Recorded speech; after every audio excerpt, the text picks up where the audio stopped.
Hey,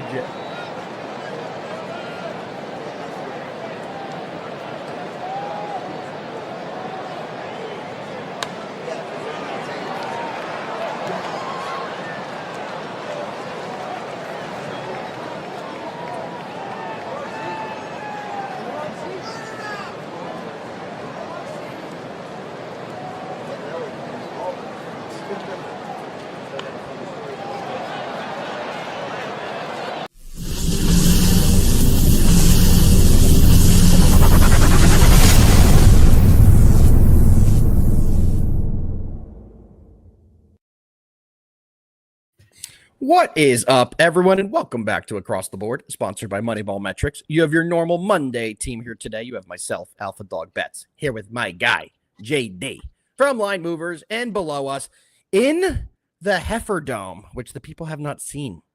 Back at home, we have Jefe picks. Jefe, over to you. Long night for the two of us, brother. How you holding up today? It's a day. It's a Monday. It's not a normal Monday, but it's a day. I'm here. I'm ready to talk sports. Wow. Excited. Nervous. Knicks took everything out of me. Why do they do this? Why can they only win when they're down 20? It's unbelievable. On Why the do road, they take too. On the life road. years, just lifespan off of me? But 100. overall, great day. Excited to be here. Memorial Day is a great sports day, man. You know, whatever you're doing, family stuff, whatever, friends, barbecue, throw on some day games. Then you got two playoff games tonight, one in NHL, one in NBA. Sign me up. It's a beautiful day. Let's check the comments before we check on our guy, JD. Bill Norman is here, who's a Pacers fan, saying, good morning, fellas. Happy Memorial Day, and what a game last night. Happy Memorial Day, Bill. Appreciate you tuning in as always. Stetsy Boy is here as well. What's good, Joseph? God bless all of us on this holiday weekend. We appreciate you. Jay Rowe from saying good afternoon, brother. And Joe is here as always. We appreciate you being here, Joe. And of course, you're going to blame it on Scott Foster, you POS. Over to my guy, JD. How are you today, brother? Doing good, man. A little bit of a weird day around here. This is normally a boat day all day long. Hell yeah. But the weather absolutely sucks. Hell no. So this is going to be an inside day for us here. But have a great day of sports, though. So knowing you, JD, does that mean you're firing up the grill at home, going to cook some shit up in the backyard? Yeah, you're still going to do what you do. So I know you're going to enjoy that. So I hope you do enjoy it. Gentlemen, it's about time we do the recap from yesterday. And boy, the weekend recap. I think there's only one thing we have to talk about. And Jefe, it's going to go over to you. Karl Anthony Towns, the man, the myth, the legend. He gets benched. He comes back in the game and scores over 20 points in the fourth quarter. Absolutely took the game over by himself. Where Jalen Brunson couldn't get it done, Karl Anthony Towns was the piece who did get it done. And throughout this entire series on this show, most of the player props we've talked about, most of them from Jefe, have been Karl Anthony Towns props. So you've been all over that. What were your thoughts on Cat last night? And what were your thoughts about the Knicks' big comeback win? Because let me tell you, if they didn't come back, it was a wrap. There wasn't a shot we were going to even win a game if they didn't win last night. Honestly, I got to start for somebody else. I want to give a humongous shout out to Coach Tom Thibodeau. Yesterday was probably the first time I saw him just say, you know what, it's broke. We got to fix it. And he changed so many things up. Starting lineup, Mitch in, Hart on the bench. Yep. Giving, and look, I'm not going to sit here and tell you that Delon Wright went out there and scorched the But he earth wasn't on fire. bad. But he wasn't bad, and he obviously was good enough on defense to keep playing. Yep. Scam it. In, Payne out. Scam it gave us a spark. Great move. I was highly impressed with his ability to realize something wasn't working. Next, Cat. It's about damn fucking time. That's what we got him for. That's what the Knicks got him for. I saw a guy who just said, you know what? Fuck it. I'm going to the hoop. Yeah, 100%. And finally, play after play after play after play, taking to the hoop. I think it took so much pressure off of Brunson, and rightfully so. I mean, Cat scoring 20 in the fourth. I'm not going to sit here and tell you I think the Knicks are back, because tomorrow is is game 7, so to speak, Yep. in my head. Yep. But I was really impressed how they won that game, if that makes any sense. Absolutely. I don't know what the thing is with going down by 20 at one point in the game. I really don't. I really can't tell you that they're just one of those teams that, like, I guess when they look at the scoreboard and they see that they're down, they put all of a sudden all gas, no brakes. But obviously, this is now 3 times this has happened in the last 2 rounds. I don't know what it is, but the resiliency is there. There were definitely things that I want to see cleaned up. I still think we're playing horrible defense for the most part.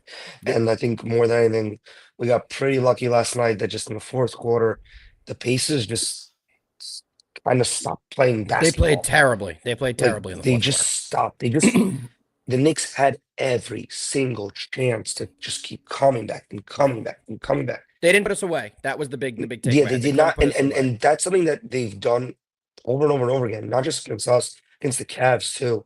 Yes.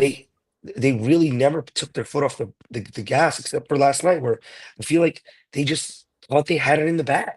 Yep. And impressed by the Knicks. Really looking forward to tomorrow's game 4. We'll obviously be on tomorrow and talk about that, but Yep. just really happy with what I saw yesterday. I agree. JD, as a newly founded Knicks fan, on the train with us, what'd you think of the game? You know, I'm really glad the Knicks came back and won, because there was a point in that game last night where I was like, damn, tomorrow's going to be a one-man show. It might have been. It might have been. Oh, yeah, 100% would have been. I would have still been out. That was one of those Came on. games where I think the Pacers, they're up 2-0. They actually get a 20-point lead. And I think I don't know what the correct wording really is, but from that point, they just did not play well. Yeah, 100%. I'm not sure if they just got comfortable or like what really the best wording for it is. But at that point, just everything changed. So that's something. I mean, this series has been wild from actually both sides, 100%. from both teams being down so much and coming back to win. And then you have the other series, which actually we're going to talk about again here soon. Those games have honestly sucked. Like they've just been blowouts. So so true. So actually, it's such a weird. It's so weird how the 2 series are right now. Yeah. This is starting to play out now. Yeah, Joe's saying it great. Both teams they have really been better road teams. Yep. And it's really crazy though. It's like a thing overall in the NBA. I don't know when this happened, but it's like the home court advantage just is not present. Not in this year. No, but I think I can. I'm not even talking about the Knicks or like the Pacers. I'm for just talking anyone about right now. General. Yeah. Like NBA, like I don't know what it is. Like NFL, I think in that sport, when you have a home game in the playoffs, I really think that matters. Like I really do. Mm-hmm. But basketball, and I don't know why, because the fans are so much closer to the players and literally in their faces. I don't know what it like just went away. Yep, 100%. And Joe made a good point here. The Knicks are now 6-1 on the road as well, and we're seeing a lot of teams do that in this postseason. JD, dude, that is such a crazy stat. Yep, and JD was making a good point on that. What were you saying, JD? Yeah, no, I mean, just to finish up here, I mean, I'm just going to stick to what I started before the series, that this is going to be a long one, guys. I still think it is. Yeah, you've been all over that. Since game 1, you said this one's going either 6 or 7, and hopefully you're right, because the Knicks don't have a way to win this unless it goes 6 or 7, so I hope you're right, and we get there, but it's looking like you are, brother. But gentlemen, it's about time we get into the daily slate. We have some early baseball. First pitch just over an hour from now. You guys ready to dive in? Let's do it. Yes, sir. Let's do it, boys. We're going to go right into the MLB, and the first game we're going to be breaking down is going to be the San Francisco Giants taking on the Detroit Tigers. Giants are coming into this game 31-22 on the year, and they're 14-13 on the road. Taking on a Tigers team that's 34-20 on the year, and they're 18-8 at home. Game is about a pick 'em line right now. Let's go over to the pitching matchup. Pitching for the Giants is Hayden Birdsong. Birdsong is 2-0 on the year with a 1.9 ERA. He's only pitched 28 innings, but in those 28 innings, he has 29 strikeouts, only allowed 4 homers, and does have 10 walks allowed. On the other side, we have Kiter Montero. Montero's 1-1 on the year with a 5.28 ERA. So as you can see here, there is a pretty big pitching advantage for the San Francisco Giants, but the books aren't really sold that the Giants are going to win this game, as this is a pick 'em line. As I stated earlier, the Tigers are 18-8 at home this season, while the Giants are 14-13 on the road. So the Tigers are really good in this spot, but yet again, they do not have the pitching advantage in this specific game. Jefe, we're going to start with you. This first pitch is at 1:10 Eastern, so in exactly an hour. What do you got? Giants, Tigers. I'm on with the Tigers here, man. I mean, not enough people are talking about how quickly the Tigers have kind of become a real team. Yep. You could have if you followed them last year, especially in the postseason, they kind of had that like, oh, they're here, but they're a couple years too early, like connotation to them. And I'm starting to think, no, they were right on time. They have a good mixture, unlike one team that plays in Baltimore. They have a good mixture of young talent and here's a thought, established MLB players. Yeah. That literally can help your young talent be better, learn how to be everyday, stars. They have good pitchers, obviously one of the best in school ball, but they're also managed very well. They're managed extremely well. They have great players all the way top to bottom, scrappy team. And I think they're here to stay, guys. I mean, it's a good sample size already. They got a good record. As for today, I understand the pitching matchup, but it doesn't really scare me. Along with the Tigers here, I think they're just a good team, and we just have to accept it. I agree with you 1,000%. I'm rolling with the Tigers as well, and I think the line tells you everything you need to know in this game. Pitching matchup, huge advantage for the Giants, period, end of story. It's a big advantage for them. However, I do think the Tigers will be able to get some runs off Birdsong. I think Kiter Montero should have a decent start. I don't think he's going to pitch to his 5.28 ERA. He should improve on that today. In a day game, decent weather, I do think he will have a big performance here. I'm with you 1,000%. It's an official play for me. Give me the Tigers on the money line. Absolutely. JD, what do you got? Yeah, guys, as far as the Tigers, I mean, as far as their record goes, I mean, yeah, they're like looking great. And I do have to say, I'm not a fan of very many teams, but besides the Braves, if I had to pick my next favorite team, it is them. So I think that I know them fairly well here. And what they've done this season is they've gotten to beat up on a bunch of bad teams. Yep. And actually, that's why their record is actually where it is. But when they've faced an actual 500 team or actually like greater, they've actually just been a dead even team, the match themselves. For me here in this specific game, why I think this line is the way it is one, because the Tigers are just been such a good actually home team. And just overall, I mean, like they've like looked good. But on the mound, guys, Kiter, man, I don't even think he should be in the majors. Like he's tough. He's tough. To be actually quite honest, I actually just like don't think he actually should here. As far as his numbers go, I mean, he has an actual an ERA of 5.28, a WHIP of 1.57. I think that's about as good as you're going to get from him. Then on the other side, you actually have Hayden Birdsong, and he's pitched great. Yes, he has.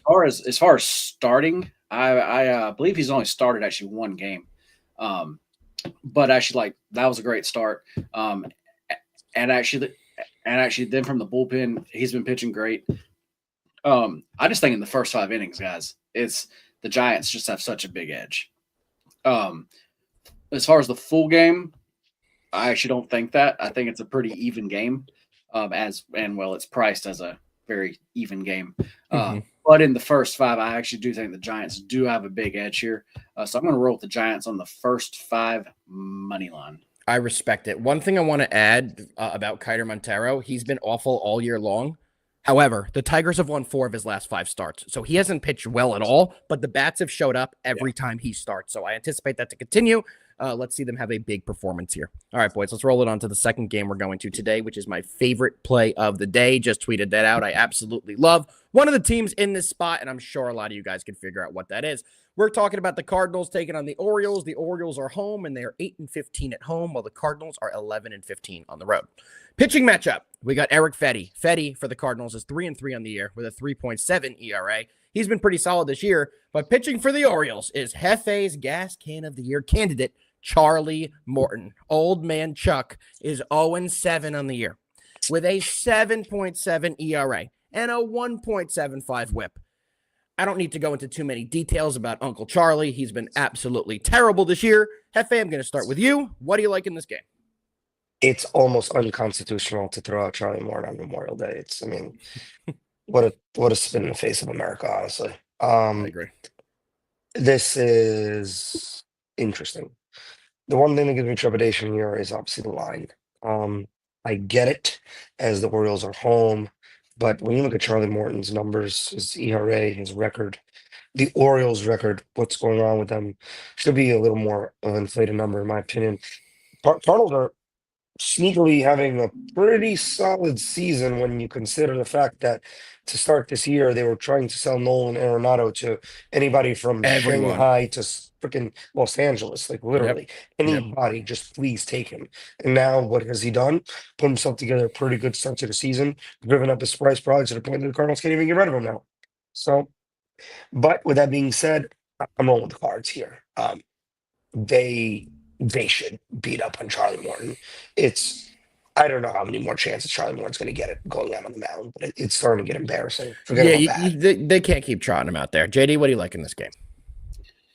I mean, just to show how bad Charlie Morton really is, he has started 6 games, but he has pitched in some way in actually like a total of 12 games. The Orioles have lost all 12 of those games. Yeah. That'll happen so far this year. It's unbelievable. That's pretty crazy. I mean, his numbers. I mean, just look at his surface numbers; they're horrible. 7.68 ERA, a 1.76 WHIP. Man, yeah. To me, though, why I'm not just backing the Cardinals' side here is because this line and this total is also telling you that Fetty is also going to get hit. And I think that this lineup, the way they stack up against him, they really should be able to actually get runs. So as far as the full game over, I don't mind that. What I'm doing is going to take the Cardinals team total over 4.5 runs because that's the side that I trust more. I actually trust that to actually score those runs. Mm-hmm. So that's how I'm going to play this one.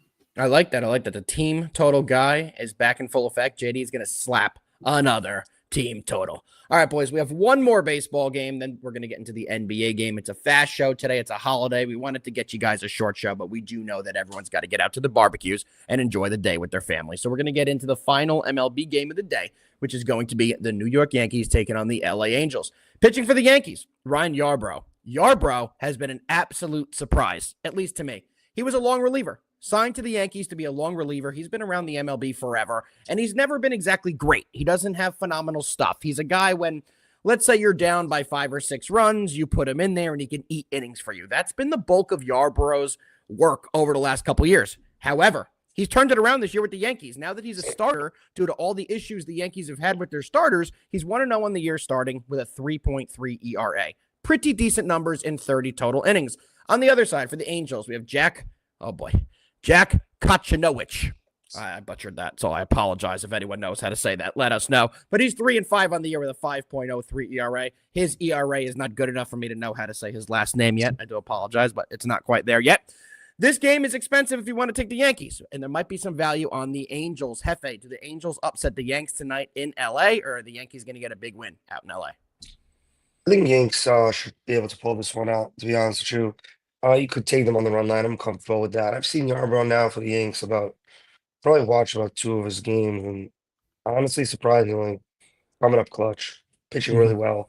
Not asking a lot from him, obviously, but just keep the Yanks in the game. I think the Yankees, in general, I mean, it's embarrassing to lose against the Rockies. Like, it is what it is. Like, you lost the first game, but they came back and those last 2 games showed what they really are, especially that game on Saturday where I think they dropped like 10 runs in an inning. 1 inning, yeah, they had 10. Yeah. So, winning I like the way that they won these last 2 games against the Rockies, really how it should have went. And you bring that right into this series now with the Angels, and I really think we're in a good spot here. So I'm gonna take the Yankees on the alt line here. Not on the alt line, on the run line, I apologize. -1.5. I like that too if I were to take a side. I'm going to be taking the over in this game. I do think we may see a little bit of regression from Ryan Yarbrough. He's been fantastic, like I said, this year, but I've seen plenty of games in Yarbrough's career where he gets absolutely shelled. In first game of a series here, Yankees are out in LA. If Yarbrough gets hit hard early, they're not going to go to the bullpen quick. They will have a very long leash. They will let him get his innings in because it's the first game of the series. The Yankees just came in off a winning series against the Colorado Rockies, so I am a little concerned about that. And on the other side, I think the Yankees should be able to hit Konchanowicz, because I think he is very hittable with that 5.03 ERA, that 1.6 whip. And the worst stat about him, guys, I haven't even seen a pitcher with this many walks. In 53 innings, this guy has 27 walks. So he doesn't have great control, and that's not a good thing against the Yankees because they have some very disciplined hitters. Let's take the over here, over 9.5. I think we see runs on both sides of this game. JD, my guy, over to you. What do you got? Yeah. Starting with the Angels, with the guy they have on the mound, which is Konchanowicz. I almost want to say that that's how you say it. I'm not positive. Your guess is as good as mine, brother. But look, he actually started out with them in their single A team, which is the Salt Lake Bees. Then he got moved up to their double A team, the Rocket City Trash Pandas, pretty quick. And then they called him up to the big leagues from there. He never even pitched AAA. He has still never pitched AAA whatsoever. That's crazy. I actually think that they rushed him up. I mean, that's what that tells me. 100%. And so yeah, he is somebody that I'm trying to fade. The Angels they were like running good, man. They're like bats were hot. Yep. They were winning games.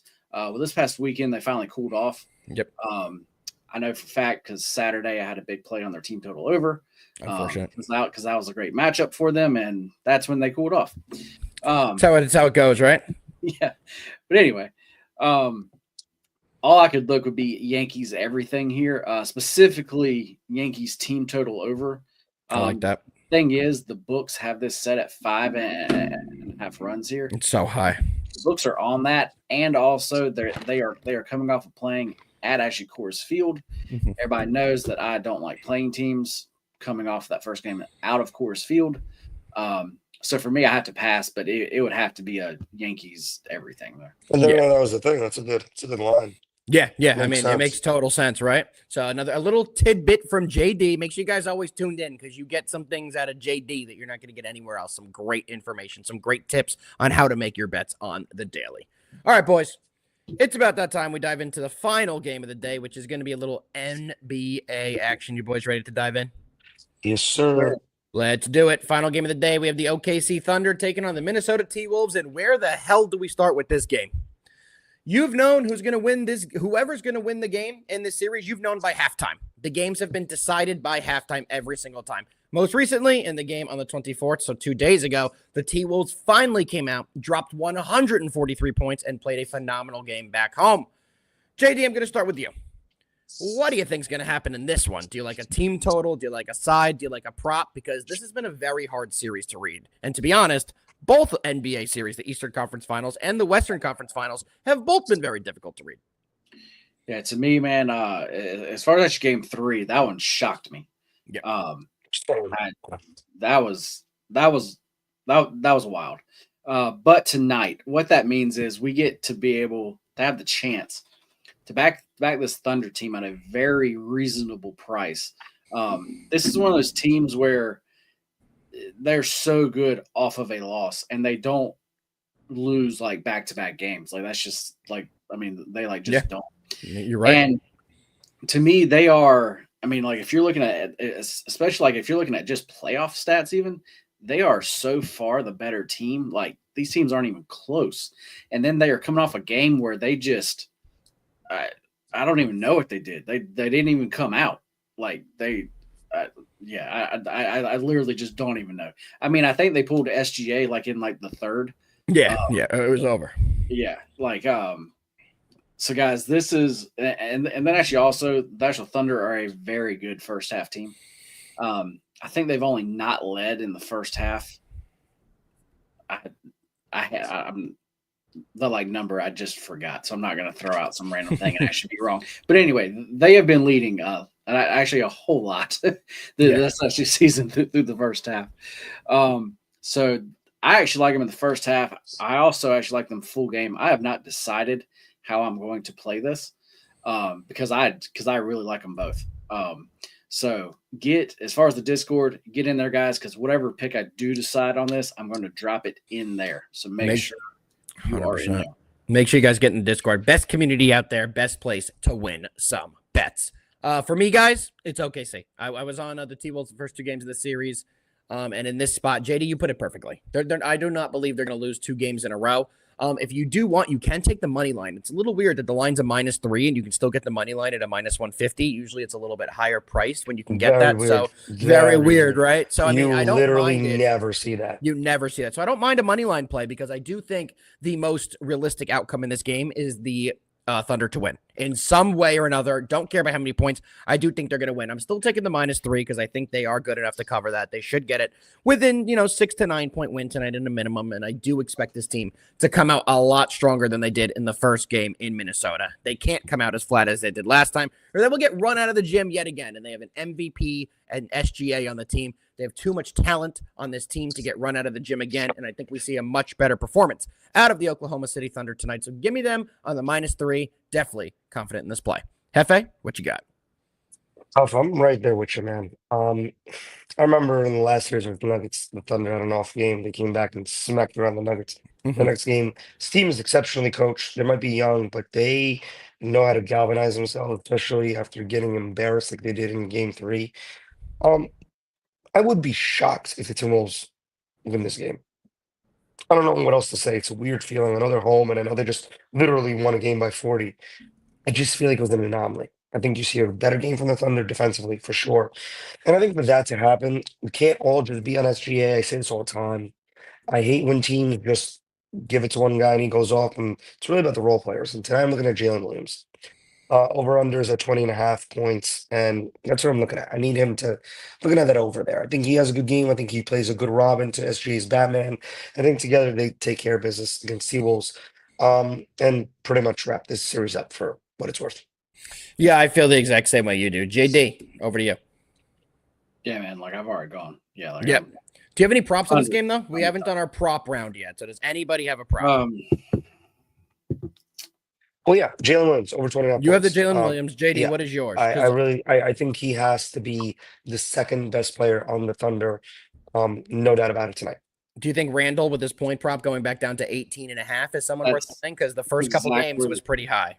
It's exactly what I was looking up right now.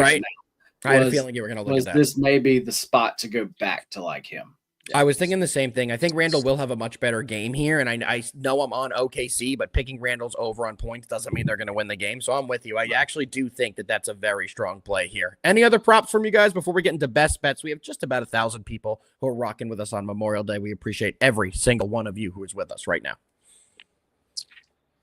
For the Wolves to keep this close, the formula, obviously, you can't make the formula what it was in game 3. I think it was more of a outlier than what needs to happen.